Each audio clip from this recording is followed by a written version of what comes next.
Hey Palos Verdes parents, a group of students from Palos Verdes High School has planned an anti-United States Immigration and Customs Enforcement walkout for Friday, February 20th to protest against the people who enforce immigration laws in America. This is part of the global agenda to destroy America. The kids planning the walkout have no idea what they are actually a part of, or the fact that they have been groomed and completely indoctrinated to believe they are helping people. From their perspective, they think ICE is equivalent to the Gestapo, which is not only grossly false and misleading, but it's also highly concerning because rhetoric like this dehumanizes and endangers law enforcement officers. It was what was done to Charlie Kirk by the radical leftists, and there should be zero tolerance for this type of hate speech on school grounds. This dangerous rhetoric of demonizing patriots has led to a 13,000% rise in assaults on law enforcement officers, and according to the Department of Homeland Security, DHS reports there has been an 8,000% surge in death threats as of early 2026 against law enforcement officers in general. After reading all of the posts and signs from these kids at the protests nationwide, it is a sure sign that the public school system is failing our children. They are failing to teach history, and they are failing to even teach spelling.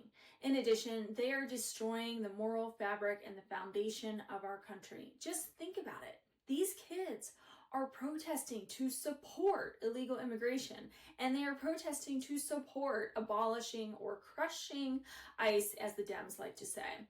I'm opposed to allowing protests on school campuses in general, but if the schools are going to permit one type of protest, then they also must permit all types of protests. So if you are opposed to the anti-ICE protest, there are several things that you can do. One, you can keep your kids home from school.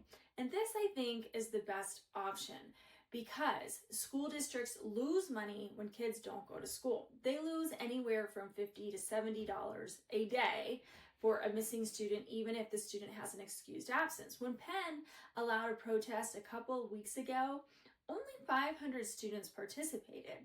1,600 students didn't participate. Now imagine if every single one of those kids called in sick that day or called in and said, no, I'm protesting the protest. That's a lot of money the school's going to lose. So if you are going to keep your kids home, use the online absentee form, right? I am keeping my kids home to protest against the anti-ICE protest.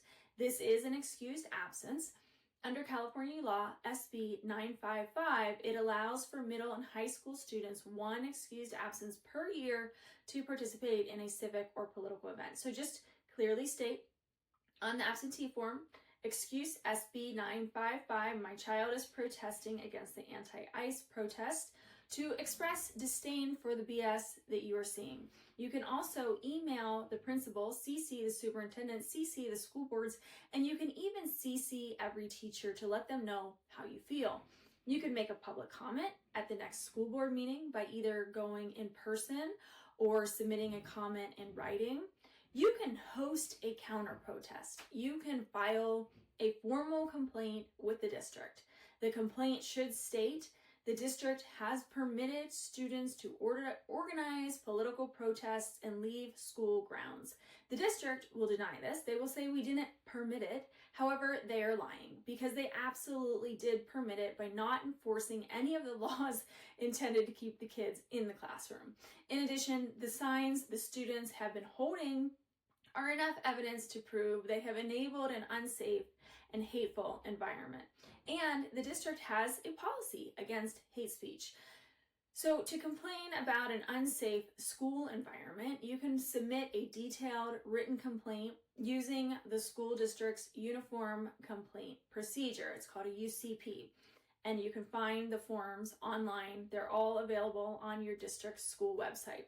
Focus on specific safety hazards, physical bullying, or environmental concerns, and submit it to the principal or district office. If the issue involves discrimination or harassment, you can file with the U.S. Department of Education's Office for Civil Rights, the OCR. And again, specify exactly what was said to your student and give as many details as you can. If your child has been targeted for their political beliefs, detail everything. What was said, how the staff responded, was the bully corrected, and state the dates, classroom numbers, and submit any evidence you have. Recordings are awesome if you got that. If you are over the age of 65, another option is you can opt out of paying Measure M property taxes. Measure M is a forever partial tax, and it is supposed to go to hiring the best teachers, upgrading technology, maintaining the school campuses, and preparing kids for the future. So you can go to the district headquarters if you're over 65 and tell them, I don't want to pay Measure M anymore because you aren't upholding your duties to prepare our children for the future. So it's really up to you as a family, as parents, to decide the best course of action because you know your kid or kids.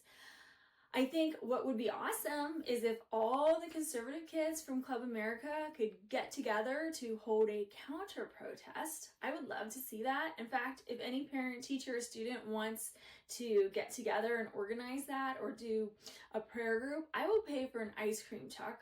And you can bring your I love ICE sign or whatever you want to make supporting immigration laws, and we'll give you a free ice cream. How about that? Let's make a deal for it.